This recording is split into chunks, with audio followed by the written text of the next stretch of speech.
тау бірінші көтерінеді, землетрясение болады, сосын қозғалады жер, сосын суда қозғалады екен, цунами болу.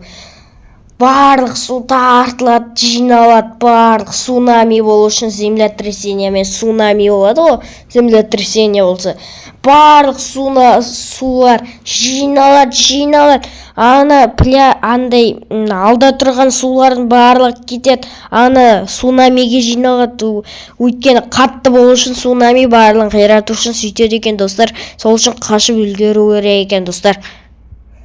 Қараңыздар. Ё-майо, барлық су кетіп қалады, сосын барлық су жиналады. Сосын барлығын қиратуға кетеді. Бірінші цунами, бірақ ол тоқтамай да істеуі мүмкін, достар. Сол үшін сулар қысқарып жатса, қашыңыз бұл қаладан, өйткені судың пиздесі олай тұр екен.